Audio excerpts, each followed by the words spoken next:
Warning 18 plus. Explicit language, sexual content, BDSM practices. Trigger warning, aggressive sexual contact.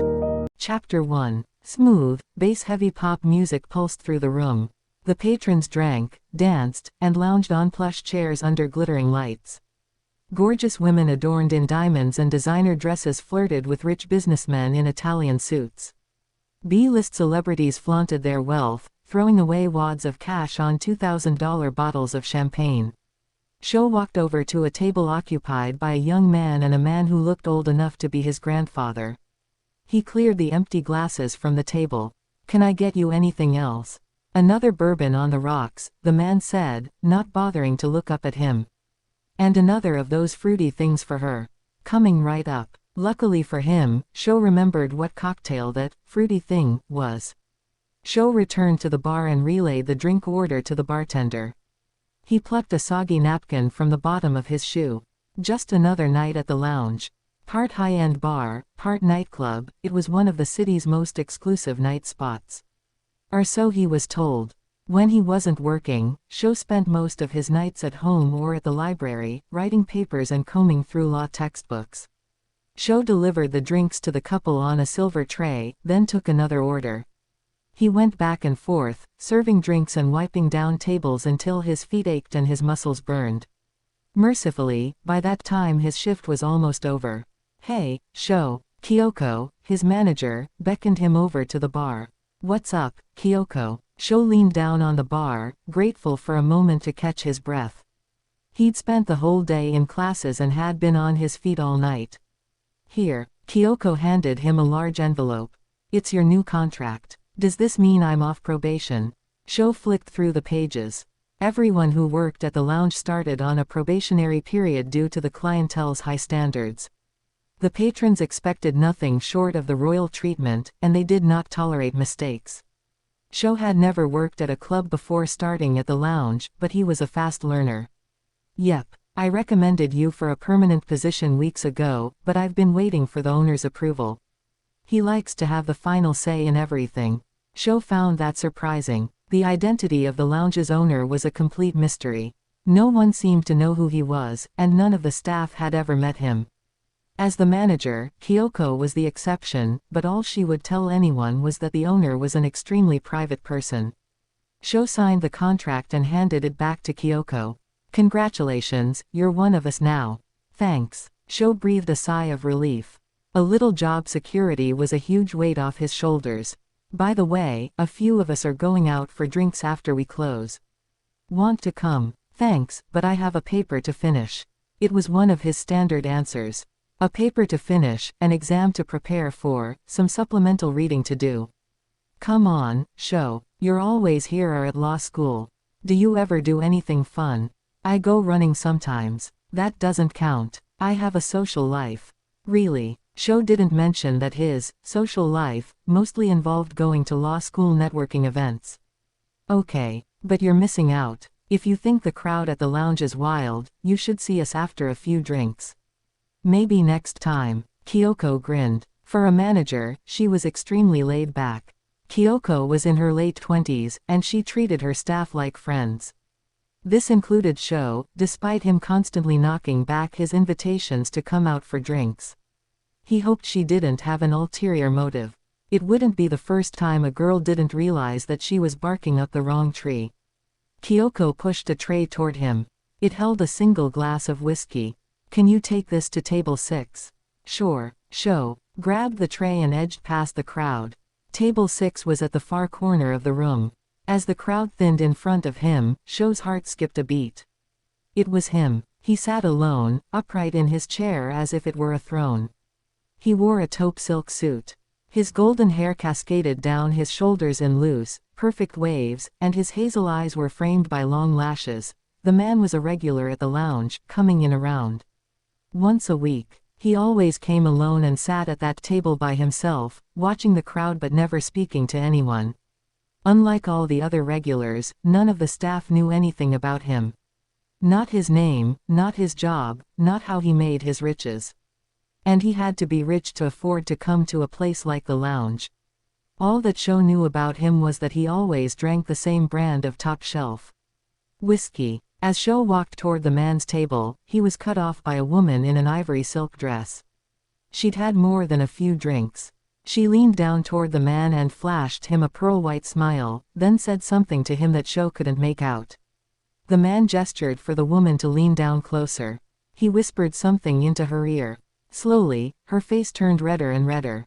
Then without another word, she stood up and scurried off. Sho watched the woman depart. What did the man say to her? When Sho turned back to his table, the man was staring straight at him. Enjoy the show. Sho trailed off, flustered. He had never spoken to the man before, beyond taking his orders and serving him drinks. What did you say to her? She tried to impress me with her name and her job. And she had some rather vulgar words for me. I told her my name, and that she should pray that we never cross paths out in the corporate world, because after speaking to me like that, I would make sure that no one does business with her again. Who was this man that he could intimidate someone with nothing more than his name and some harsh words? Sho remembered the tray in his hands. Your drink. He placed the glass of whiskey on the table. Thank you. The man's velvet voice sent a shiver careening down the back of Sho's neck. Can I get you anything else? The man didn't answer immediately. He picked up his drink, swirled it around and took a sip. He placed it down on the table before him. No, thank you. Sho lingered at the table. He was intrigued by this man. It wasn't just that Sho found him irresistibly attractive. There was something different about him. On the surface, he undeniably belonged to the elite.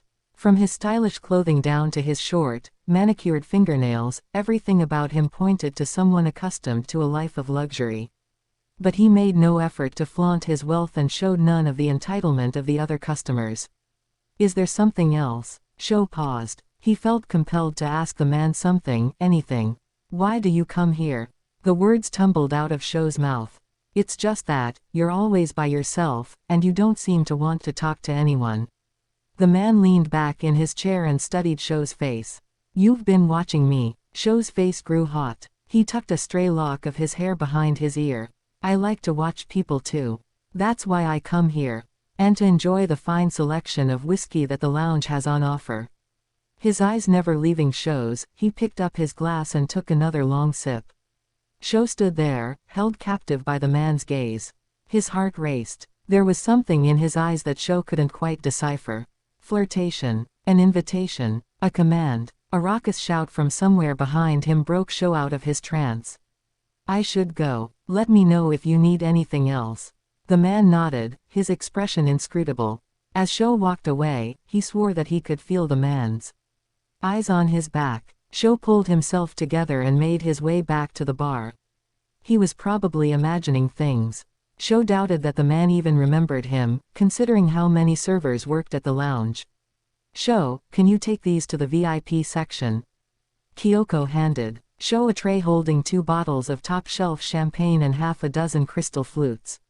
Sure. Sho gritted his teeth. There were 2 ways that a customer could get into the VIP section. One was fame. That got them in for free. The second was money. So much money that even the regular patrons couldn't afford it. Serving in the VIP section meant big tips, however, VIPs tended to be far more demanding. Sho had quickly learned how to deal with difficult customers, but that made it no less stressful. Sho made his way through the crowd, balancing the tray carefully in his hands.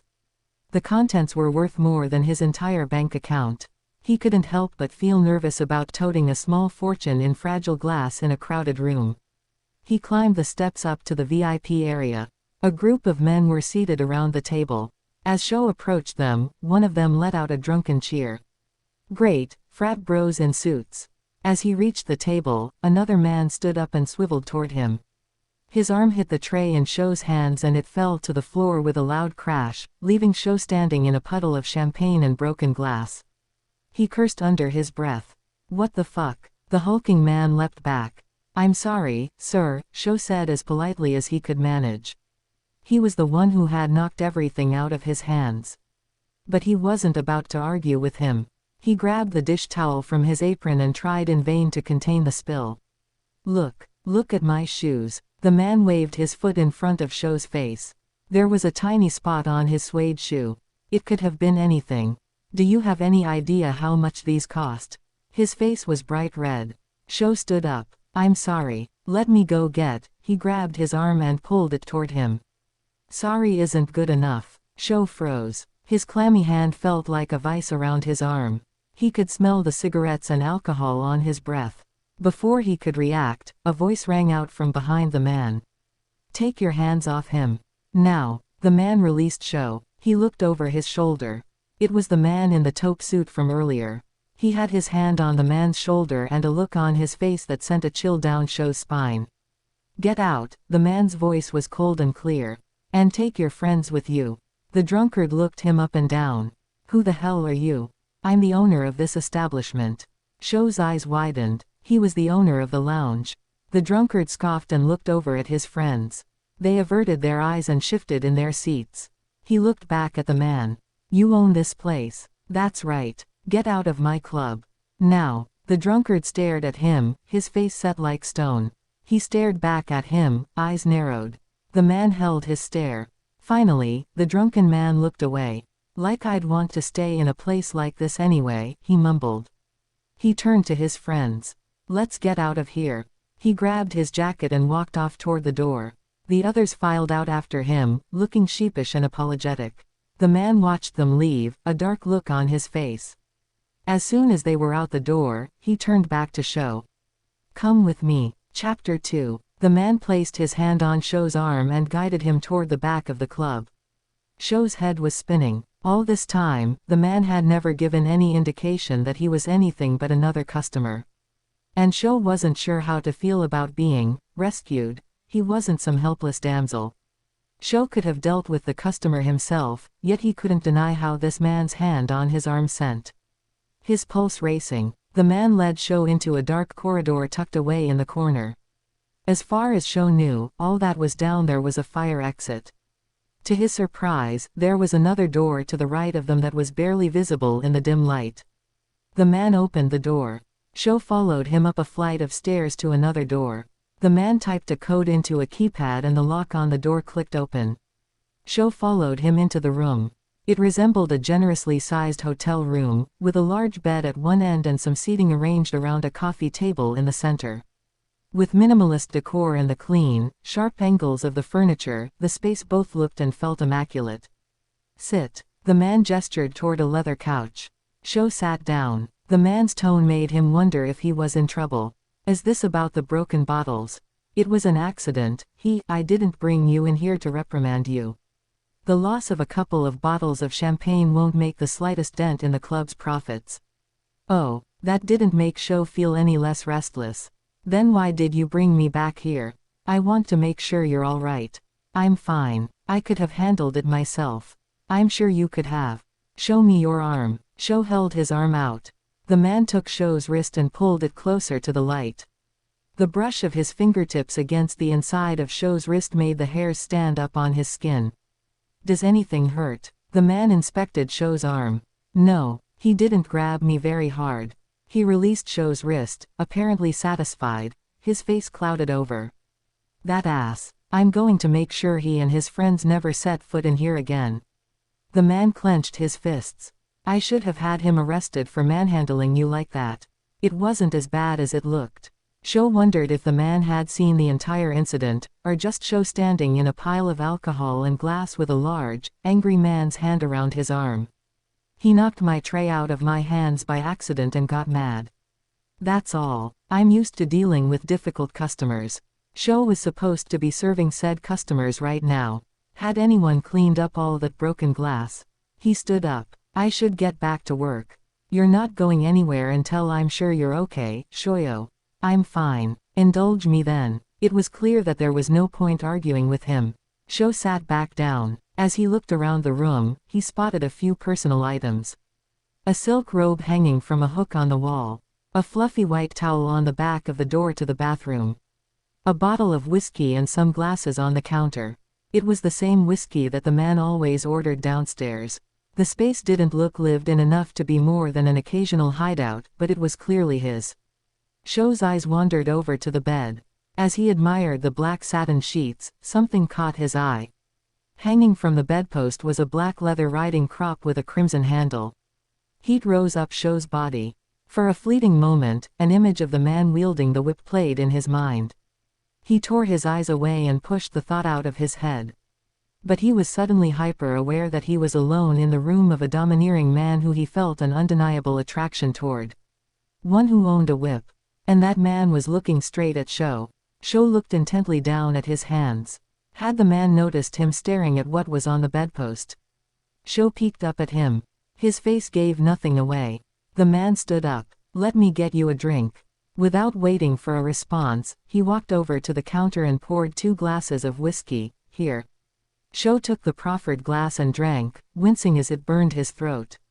But the taste wasn't bad. The man sat down in an armchair across from Shou. "I take it you're not a whiskey drinker." "Nope. The only whiskey Shou had ever tried was cheap stuff that tasted like a campfire." "Would you like something else?" "No, this is fine." Shou took another sip. "It actually tastes pretty good." "It should. This is arguably one of the best whiskies to come out of Scotland in the last decade or two. It's well worth the price tag." Shou recalled how much even a single glass of this particular whiskey cost downstairs. For the second time that night, he held a small fortune in his hands, so he figured he may as well enjoy it. Shou sank into the soft couch, his tension clearing. There was a faint floral scent in the air. Rose, and something both sweet and spicy that Shou didn't recognize. He could hear the faint thrum of the music from the club below. It was far softer than it should have been. The room must have been soundproof. Shou sneaked a glance in the man's direction. The soft light of the room highlighted his elegant beauty. High cheekbones, full lips, porcelain skin. His hands had felt so soft on Shou's arm. Shou suddenly realized that he didn't even know the man's name. As he opened his mouth to ask, another thought occurred to him. "You called me Shoyo earlier. I haven't told you my name. There isn't a single person who works here whose name I don't know. And I know more than your name." Shoyo Hanada, 23 years old. Raised by a single mother in a small town in Ohio. Got into college on a full-ride scholarship and graduated with honors. Currently studying law, and not even a parking ticket to your name. How do you know so much about me? I assure you it's nothing sinister. I require thorough background checks on everyone who works at my establishments before I hire them. I have an excellent memory." He leaned forward and placed his drink on the table. "And you're very hard to forget." Shou took another sip of his drink. His glass was emptying quickly. "You stood out to me, Shoyo. It's clear that you have a lot of drive and aren't afraid of hard work. Those are desirable traits to any employer." Shou remembered his other question. "What's your name?" "How rude of me. It's K. Tsukishima. K." Even his name sounded elegant. "So, tell me, why do you want to become a lawyer? You don't seem the type who aspires to work at a big corporate law firm." Shou would have been bothered by K's presumption if it hadn't been true.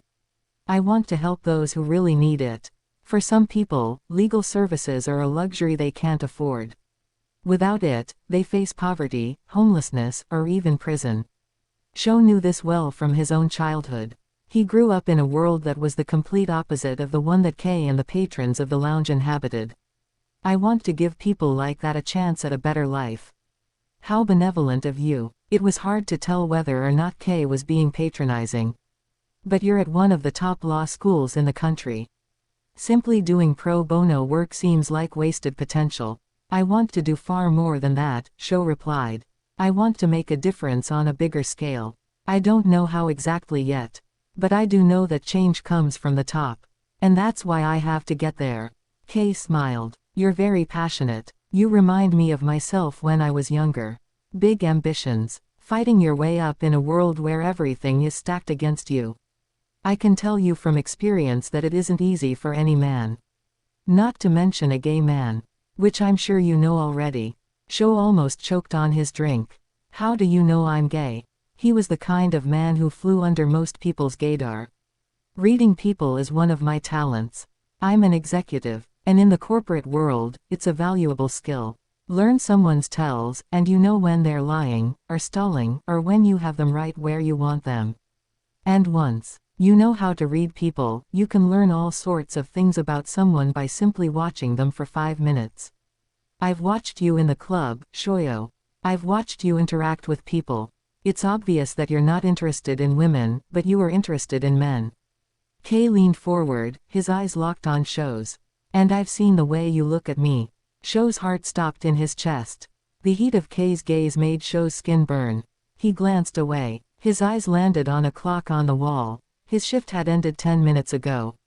I've kept you here long enough. You can go. He reached out and took Sho's empty glass from his hand. Their fingers touched, and Kei's hand seemed to linger on Sho's. Then Kei placed the glass down next to his own and stood up. Sho got up from the couch, feeling a mixture of relief and disappointment. As he followed Kei to the door, his eyes flicked over to the riding crop hanging from the bedpost. A hint of a smile formed on Kei's lips. Goodbye, Shoyo. Chapter 3. Sho jogged down the busy sidewalk, upbeat music blasting through his earbuds. As he narrowly dodged a woman on a bicycle, he wished he could afford a gym membership and avoid the crowded city streets. But for now, he had to make do. Running was his only outlet. He loved the feeling of pushing his body to its limit. The burning muscles, the aching lungs, the high. It was satisfying in a raw, visceral way. In truth, he preferred the freedom of running outdoors. The heat of the sun on his skin and the wind in his face added to the rush he felt. His apartment building came into view. Sho slowed his pace and checked his watch. He didn't have long until he had to leave for work. He'd barely been able to squeeze in a run at all. Wiping the sweat from his brow, Sho jogged the last half-mile to his building and made his way up to his apartment. Calling it an apartment was generous. The one-room studio had room for a bed, a table, and little else. But it was the only place that Sho could afford by himself. He stripped off his sweaty clothes and threw them into the hamper. He tried as hard as he could to make his apartment look inviting, adding some color and personal touches. A few throw pillows in a bright, cheerful blue. Posters to cover the marks on the walls. A bookshelf salvaged from the curb that Sho had filled with books he didn't have time to read. It did little to improve the ambiance of the space. But Sho liked it. It was more of a home to him than any other place he had lived in. Sho made his way to the bathroom and stepped into the shower. He tipped back his head and let the warm water trickle down his body, washing the sweat from his skin and revitalizing his tired muscles. He wished that he had a bathtub. It had been a long day. 6 hours of classes, followed by a quick run, and now a shift at the lounge. He wouldn't get home until well after midnight. Sho let out a long breath. He was used to it. The long hours, the late nights, the never-ending pile of schoolwork. He'd been working hard since high school, first to get into college and escape his middle-of-nowhere hometown, and then to get into law school, all while working to support himself. But as he scrubbed the dirt of the day off his body, Sho felt the weight of it all creep back onto his shoulders. Running provided a brief escape. It didn't last. He sighed and tried to push it all aside. For what felt like the 100th time this week, his thoughts drifted back to the other night at the lounge. To Kei. When Sho closed his eyes, he could see Kei's smoldering eyes staring back at him. He could feel Kei's fingers wrapped around his wrist. He could hear Kei's voice, somehow gentle and commanding at the same time. I've seen the way you look at me. Sho stepped out of the shower. How had Kei managed to get inside his head so easily? It didn't matter. Even if Kei was interested in him, which seemed crazy, Sho didn't want to go down that road. Not with Kei, or with anyone. As he toweled himself off, an image of the riding crop hanging from Kei's bedpost flashed across Sho's mind. And then, Kei holding the crimson handle, number. Sho refused to let his imagination go there. He left the bathroom and started to get dressed for work. As soon as Sho arrived at work, Kyoko pulled him aside. Hey, Sho. Her usually cheerful expression had been replaced by one of concern. How are you doing? I'm fine. What's going on? Kei told me about what happened the other night. Kei had told Kyoko that he had taken Sho up to his room. You know, with that asshole in the VIP area. Of course. He'd forgotten all about that part of his night. Right. Just so you know, that guy will never set foot in here again. No matter how rich or famous a customer thinks they are, lay a hand on my staff and you're banned for life. He's on K's blacklist now, which means he's banned from a long list of venues. Okay, thanks, Kyoko. Sho paused. So, you've known about K all this time? Yep, but I'm not supposed to tell anyone. He has his reasons for keeping his identity private. He held up his hands apologetically. Don't worry, he doesn't come in here to monitor anyone specifically. He just likes to check up on the place every now and then. That wasn't particularly reassuring. Would Sho have treated K any differently all this time if he'd known? It was probably a good thing. Sho didn't need another reason to be intimidated by him. It turned out to be a quiet night. For what seemed like the 20th time since his shift started, Sho wiped down an already clean table and rearranged the chairs around it. He ran his fingers through his hair and looked around for something else to do. Sho, Kyoko waved him over to the bar. Want to practice your bartending skills while things are quiet? Sure. Kyoko had been training him as a bartender so he could help out when things got busy. If you need any help, I'll be right here unpacking these. She pointed to a stack of boxes behind her. Sho slid behind the bar and began making drinks. He knew most of the cocktail recipes by now, so it was mostly a matter of honing his technique. In between customers, Kyoko gave Sho the latest of many informal lessons on bartending. Today, it was about different wines. Sho listened carefully and filed it all away in his mind. A few minutes before the end of Sho's shift, Kyoko pulled a bottle of amber spirits out of a box. The label was written in Japanese. This must be one of K's special orders. Now that you're in on his secret, you can give this to him for me, here. She held the bottle out to Sho. He's upstairs looking over some paperwork. Sho's heart jumped. Sure thing, you might as well head off early. It's dead tonight. Just take it up to him on your way out. Sho took the bottle from Kyoko and grabbed his bag and coat. He said a quick goodbye to his coworkers, then made his way across the club to the corridor that led to K's room. His stomach filled with butterflies, he climbed the stairs and knocked on the door. It's unlocked, K called from inside.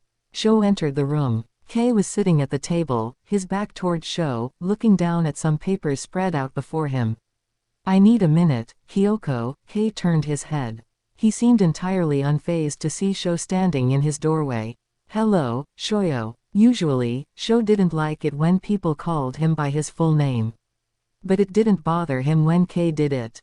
Hi, come in, sit, I'll be with you in a moment. K turned back to his work. Sho sat down on the couch. Bottle in hand, he couldn't help but glance over at K's bed. Yep, it was still there, the crimson-handled riding crop.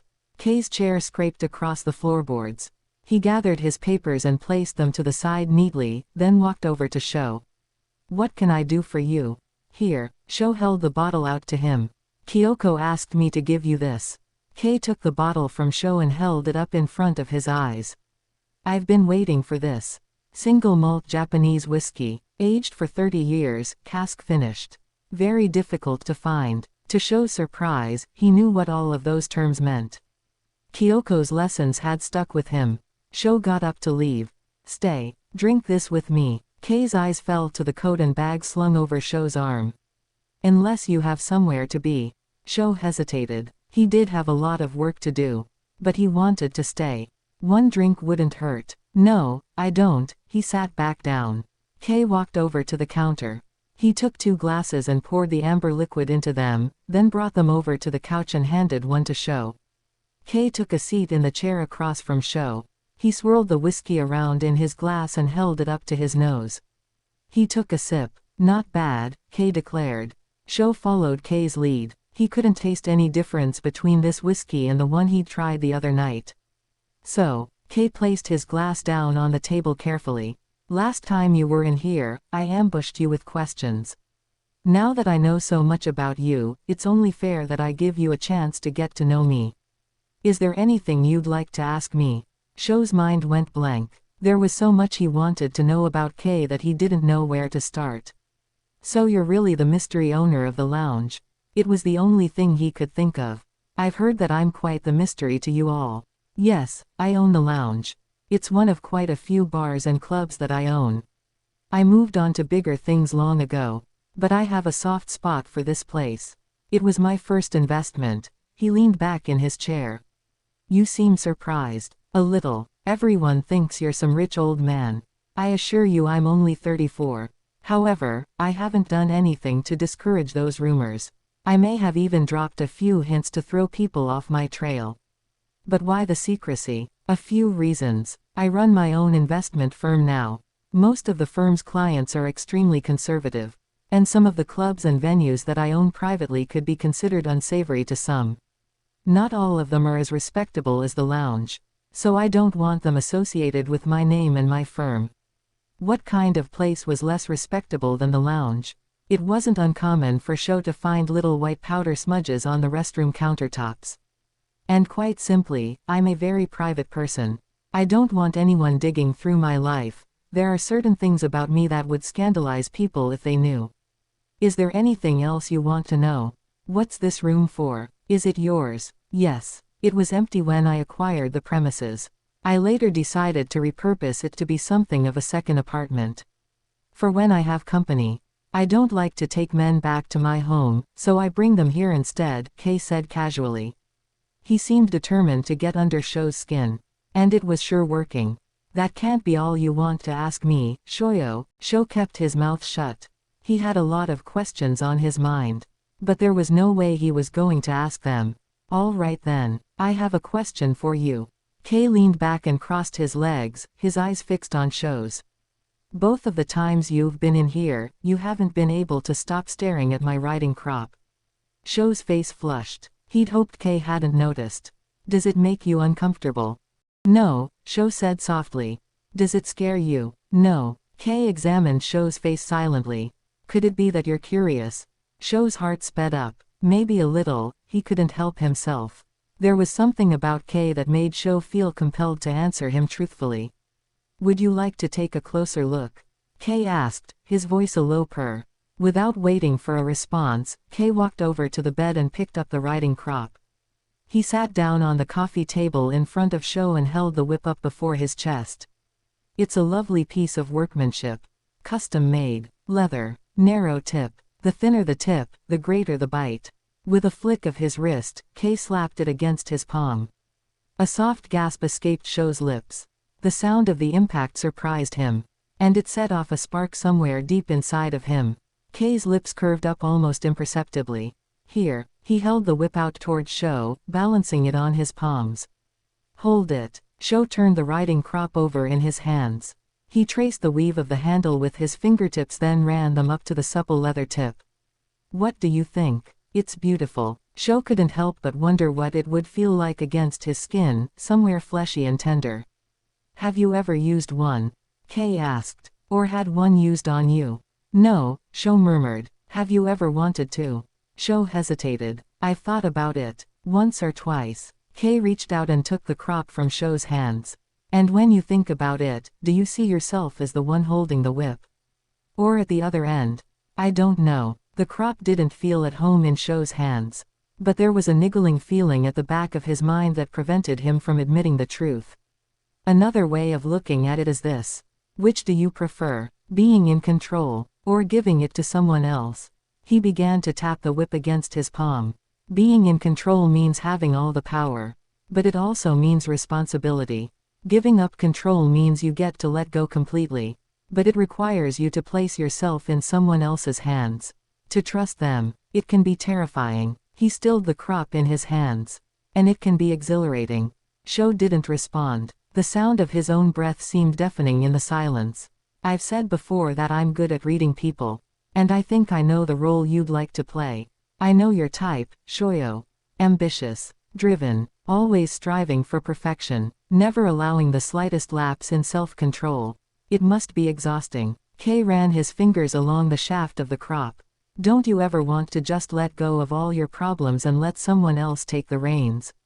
Sometimes. Sho had never even admitted that to himself, let alone to someone else. This is one way to do that. To escape it all, if only for a moment. To lose yourself so completely that everything falls away and all that is left is pure ecstasy. To surrender. Kei leaned forward, his face barely an inch from Sho's. Does that tempt you? Yes, Sho whispered. Kei brought his lips to Sho's ear. It's more freeing than you could possibly imagine. A shiver went through Sho's body. Kei's eyes seemed to strip away all his defenses. And Kei's face was so close to hers. Kei's lips were so close. What am I thinking? Sho dropped his empty glass to the table and stood up.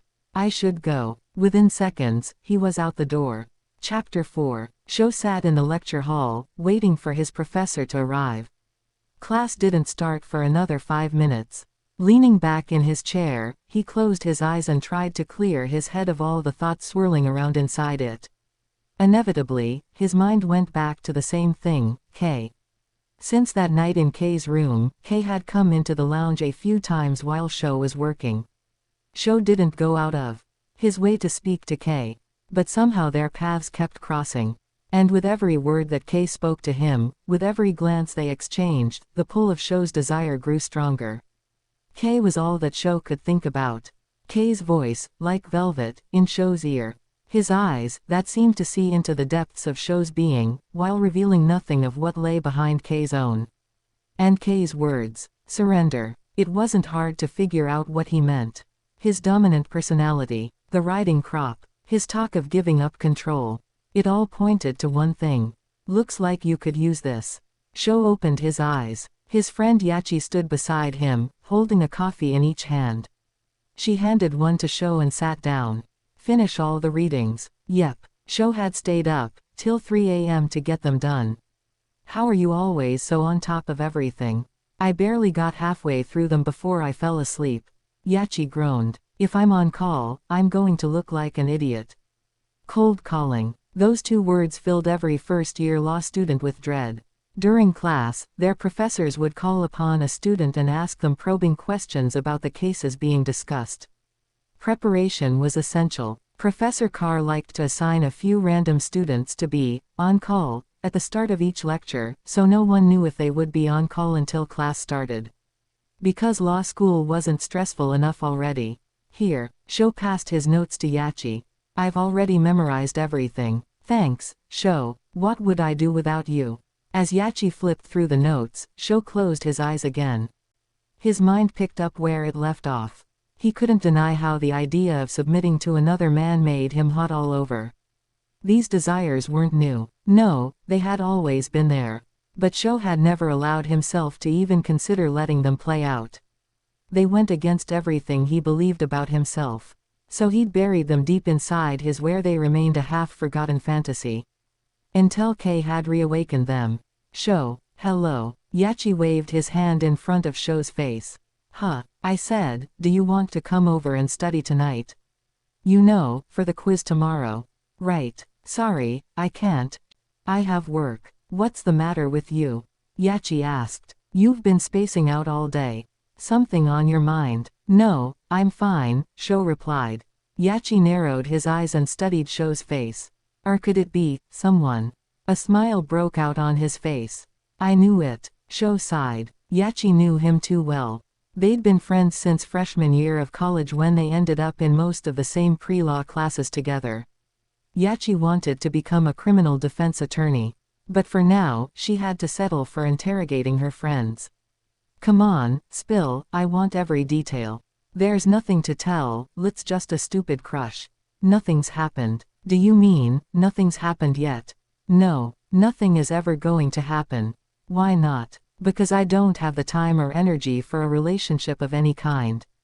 It wasn't a complete lie. Why are you so interested in my love life anyway?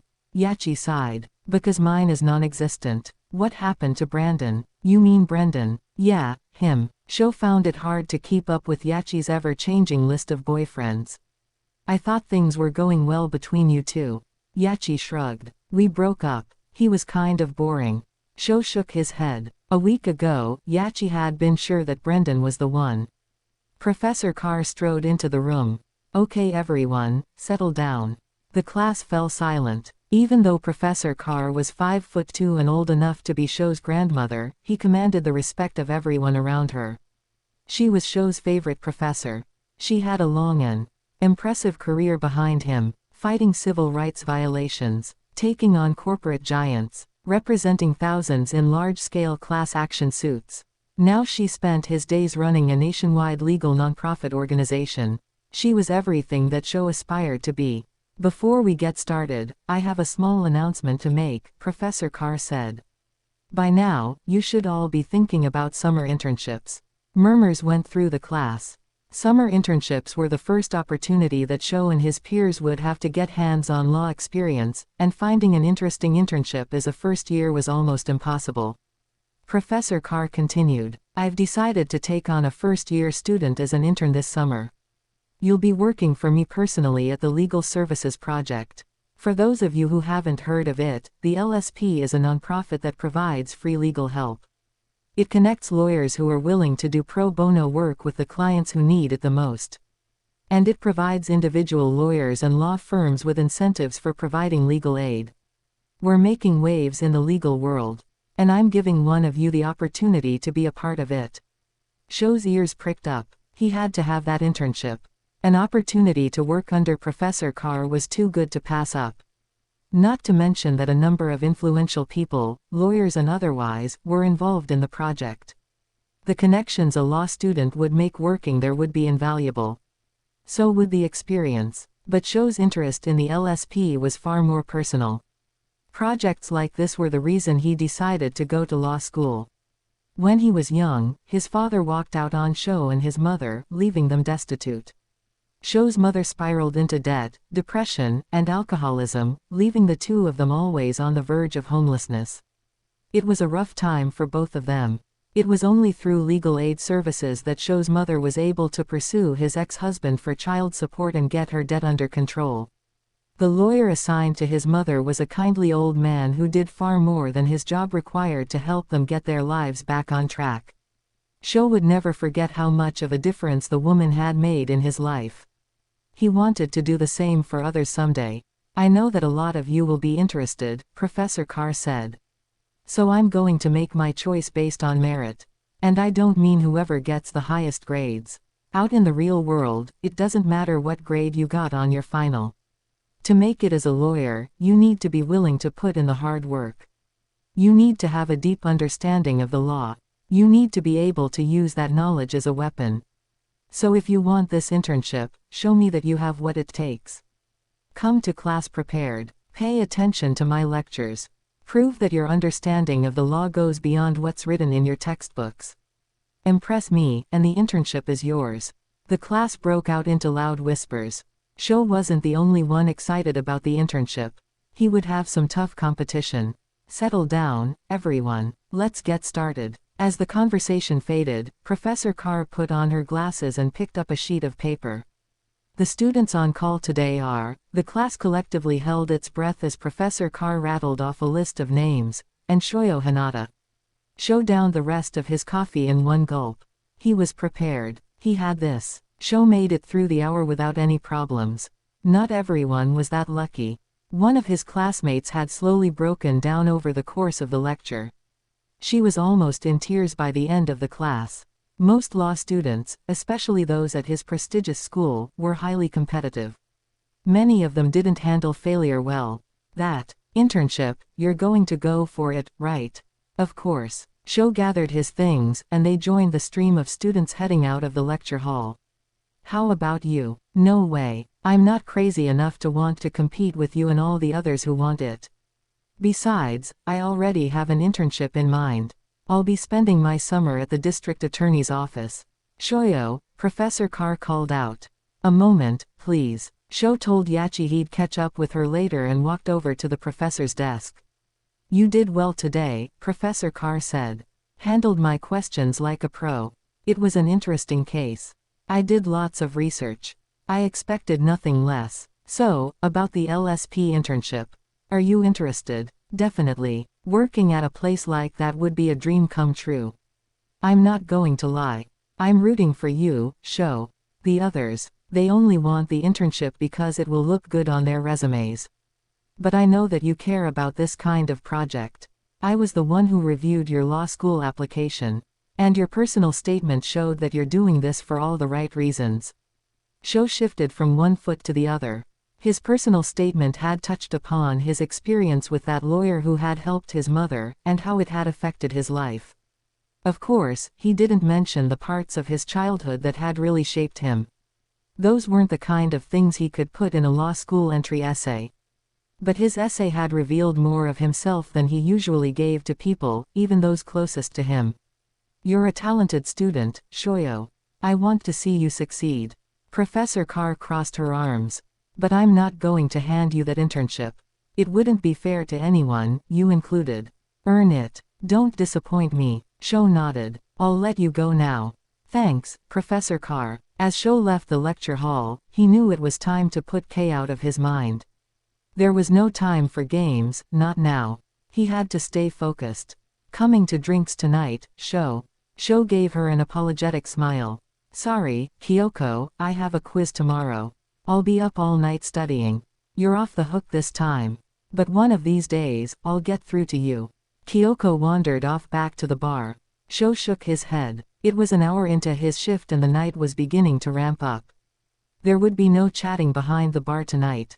He went over to a recently vacated table and began to clean up.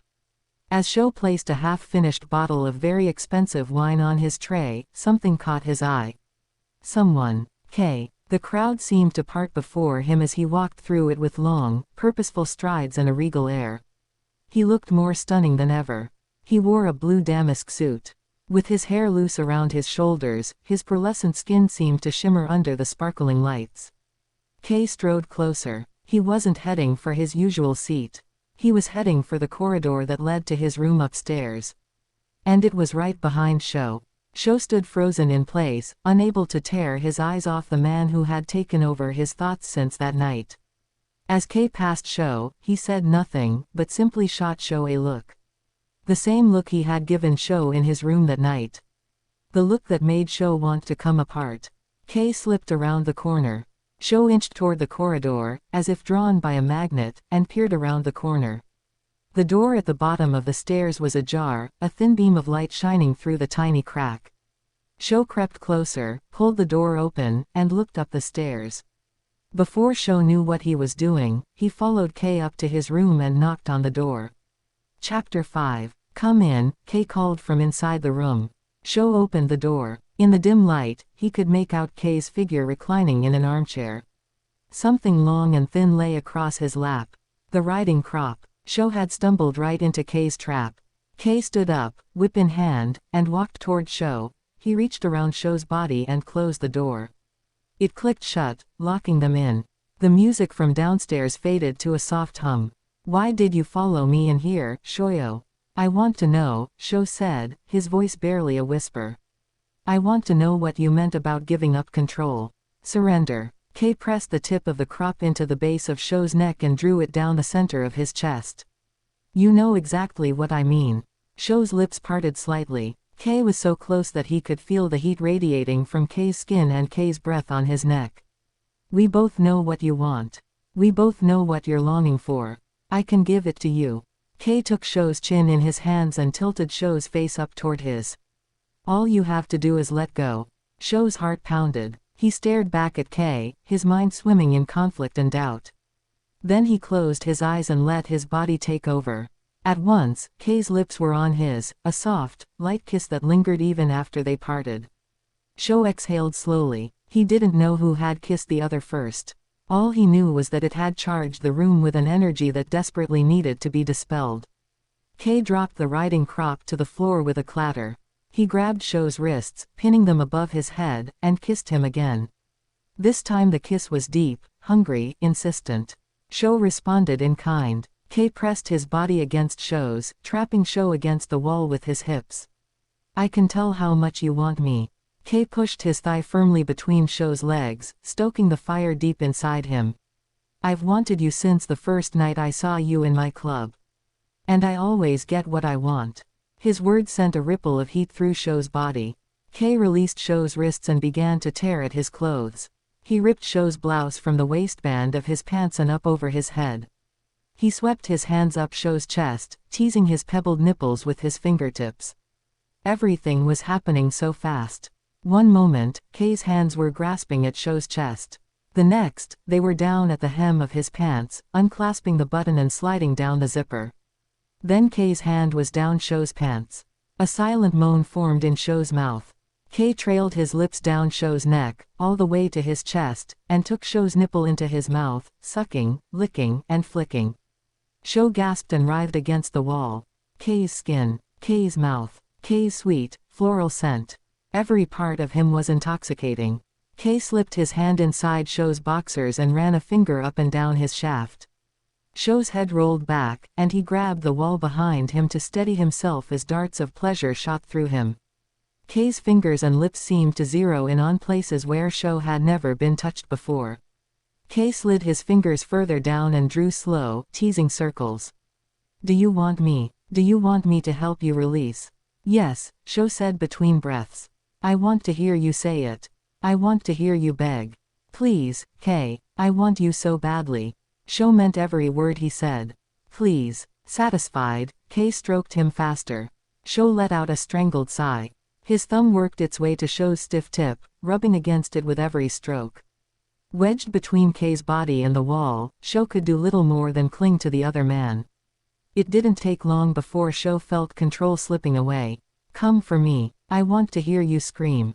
It was as if Shou's body had been waiting for K's permission.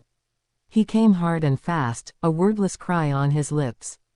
Shou leaned against the wall behind him, his arms still around K's shoulders. K brought his hand up to Shou's face, drew Shou's bottom lip down, and gently pushed his fingers into the other man's mouth. Shou sucked on them lazily. He could taste himself on K's skin. "So eager," K drawled. "So obedient. Do you like following my orders? Do you like pleasing me?" "Yes," Shou said softly. "Then show me." K spun them both around until his back was against the wall. Shou's breath caught in his chest. He desperately wanted to touch K, to taste him. Instead, he stood and waited, gazing up at K with a silent plea in his eyes. K answered it with a single word. "Kneel." Shou's knees crumbled beneath him. A faint smile crossed K's lips. "Go on." Shou undid K's pants. His fingers reached for the soft black satin of K's briefs. He drew them down K's hips, all the way to the floor. K's scent was dizzying. Anchoring himself on K's hips, he traced his tongue up the soft skin of K's inner thighs. K was as wet as Shou had been, and Shou had barely even touched him. Shou kissed K's tip, then slid his tongue up and down in long, languid strokes, savoring K's taste. Shou probed with the tip of his tongue until he found K's tiny, hidden peak. He stroked and sucked it thirstily. "Don't stop." K threaded his fingers through Shou's hair and pulled Shou harder into him, bucking and rolling his hips against Shou's mouth. Shou doubled his efforts, relishing the satisfaction he was giving K. K didn't make a single sound, but Shou could feel K's thighs quiver. He ignored the ache in his knees from the hard floor. K gripped tighter at Shou's hair and his movements became more and more frantic. At last, K's entire body shuddered, and his mouth opened in silent ecstasy. Shou lapped away, drawing every last drop of pleasure out of him. When K's body stilled, Shou released his hips. K let out a deep breath. He reached down toward Shou and cupped Shou's face in his hands, drawing him up onto his feet. K tucked a stray lock of Shou's hair behind his ear and whispered into it. "I believe you have a shift to finish." Instantly, the spell was broken. Shou cursed. How long had he been in here? Their frenzied encounter had both felt like it had stretched out into eternity and had been over in a heartbeat. Shou gathered his clothes and began to pull them on. The club would be getting busy now. Had Kyoko and the others noticed Shou's absence? "Here." K handed Shou's shirt to him, a hint of amusement in his eyes. Shou finished dressing, then smoothed down his hair in a nearby mirror. As he turned to leave, K pulled Shou back to him in a ravenous kiss. Shou had to tear his body away when he felt himself sinking into K again. Shou dashed from the room. He stopped at the bottom of the stairs to catch his breath. What the hell just happened? Chapter 6. Another night at the lounge. Another night, and no sign of K. Their late-night tryst in K's room had left Shou more confused than ever. He had no idea what it meant. Was it a one-time moment of passion? Or the start of something more? Did K even want to see him again? Shou had no way to contact him. All he could do was wait for Kei to turn up again. Sho sighed. This all seemed so unreal. Sho didn't normally have sex with women he barely knew, let alone women like Kei. He was far too disciplined to allow himself to be controlled by lust. Yet he couldn't stop thinking about how Kei's lips made him melt, or how Kei's touch made him quiver. How when Kei had ordered Sho to get on his knees, his body had obeyed before his conscious mind even registered the command. This simple act of submission had felt completely natural to him. But there was still a part of him that resisted it all. Everything okay? You look distracted. Just thinking about school, Sho lied. I should have guessed. So, Sho, how confident are you working behind the bar? Ben had to leave early and I need someone to take his place. Sure, I can do it. Great. I'll be in the back. Come find me if you have any problems. It's pretty quiet tonight. I'm sure you'll be fine. Sho nodded and slid behind the bar. Soon, he had a steady flow of customers. He had no trouble keeping up. Kyoko had taught him well. Eventually, he got into a rhythm, working on muscle memory alone, allowing his thoughts to wander. How well did Kyoko know Kei? Sho wanted to ask him about his. Would it be suspicious if he did? The stream of customers gradually died down. Sho took the time to tidy up the bar. He was returning a few bottles of tequila to their place on the shelf behind him when he heard a familiar voice.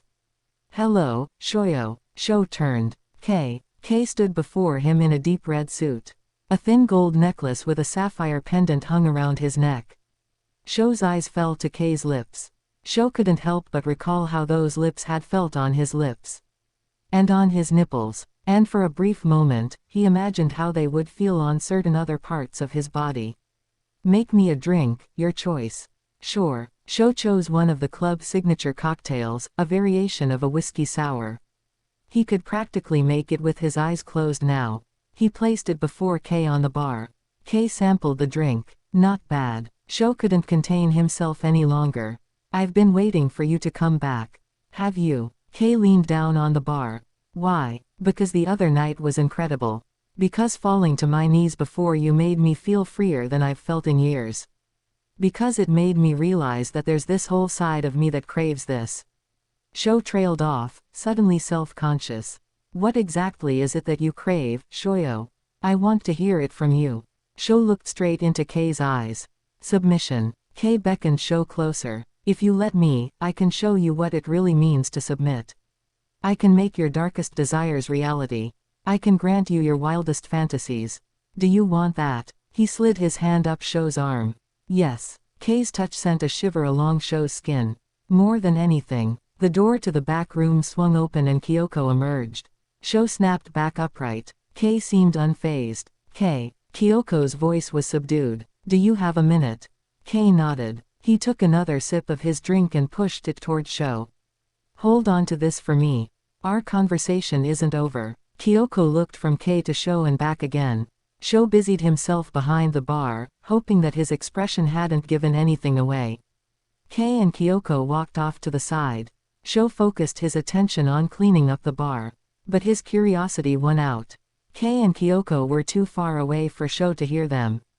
Instead, he watched the conversation out of the corner of his eye. He couldn't tell what they were talking about. After a while, Kyoko placed a hand on Kei's arm and spoke into his ear. Kei transformed in an instant. His expression darkened and his body tensed. Then the two of them started arguing. Kei was clearly angry about something, although his anger didn't seem to be directed at Kyoko. As the conversation died down, Kyoko placed a hand on Kei's shoulder as if to try to calm him. Sho was surprised by the intimateness of the gesture. He didn't know that they were that close. Before Sho could finish his thought, Kei turned and stormed off toward the corridor that led to his room. What was that about? Kyoko returned to the bar, his face scrunched up with concern. Is everything okay? Yep. Just business stuff. He looked at Sho curiously. What were you and Kei talking about before I interrupted you? He was just saying hi. Right. Sho couldn't tell if Kyoko was convinced or not. He took Kei's drink and placed it behind the bar.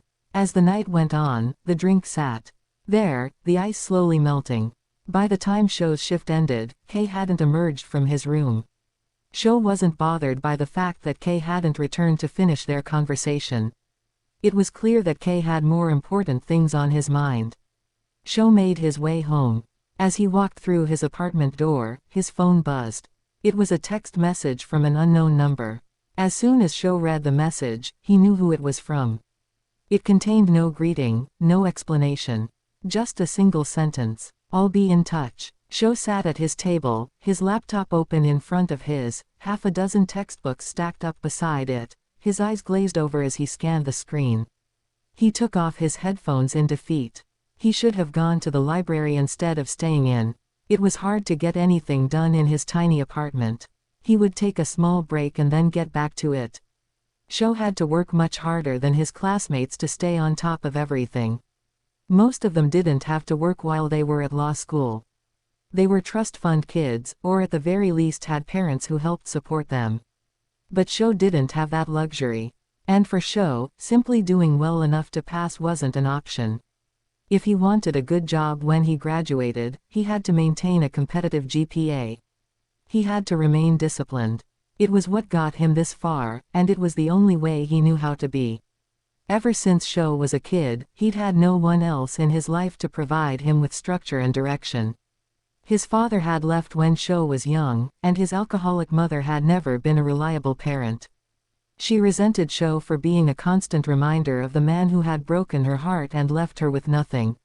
So he did the bare minimum, keeping Sho fed, clothed, and sheltered from the cold.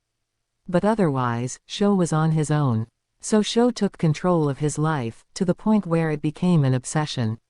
Eventually, he decided to focus all his energy on making a better life for himself. College was his ticket out of his hometown, and he'd thrown everything into his studies to escape. Sho stretched out his arms and looked around the room. His hard work had paid off. He'd left his old life far behind him. But after years and years of fighting his way through the world, he wanted to just give in to temptation and let go of it all. Sho shut his laptop. He needed to go for a run. There was a knock on his door. Sho jumped. No one ever came to his apartment unannounced, and he wasn't expecting a delivery. Sho opened the door. A woman stood before him, dressed in a crisp black suit and a matching overcoat. Her short, dark hair was parted at the side, and her shoes were immaculate. She looked to be around 40. Did she have the wrong apartment number? Or was she lost? "Shoyo?" the woman asked. She had a thick accent that Sho couldn't place. Sho nodded. The woman pulled a package out from under her arm. It was a black box with a silk ribbon tied around it. "A gift for you. From Mr. Tsukishima." "Mr. Tsukishima?" "Yes, Mr. K. Tsukishima." "Oh." Sho took the package from the woman. "Thanks." With a nod, the woman walked off down the hall. Sho shut the door, his head filled with questions. Kei was sending his gifts. And having them hand-delivered to his apartment. He placed the package on the table, eyeing it warily. Sho had always felt uncomfortable receiving gifts. His mother always saw them as charity. She'd said that if Sho accepted handouts, people would think they were poor. If only she'd cared as much about Sho as she cared about what other people thought of her. Sho's phone buzzed. It was a message from the same unknown number as the other night after his shift. Sho hadn't saved the number, but the digits were imprinted on his mind. He opened the text. "Tomorrow. 9 p.m. Same place. Where my gift?" Where his gift? Immediately, Sho's reservations about the package were replaced by excitement. He grabbed the box from the table and untied the ribbon. He lifted the lid and was met with layer after layer of black tissue paper, until finally, Sho reached his prize. It was a set of chiffon lingerie in a shade of purple so deep that it was almost black. The thin, delicate fabric was almost entirely transparent. The bottoms were tied up at the sides with little bows, leaving very little to the imagination. Sho ran his fingers over the soft fabric. He had never owned anything so luxurious. How much did this cost? It didn't matter. If Kei wanted Sho to come to him dressed in pretty things, who was Sho to deny him? Sho put everything back in the box and threw herself down onto the bed. He read the text again carefully. He had no idea what Kei was planning. But he knew that if he went to Kei's room tomorrow night, there would be no going back.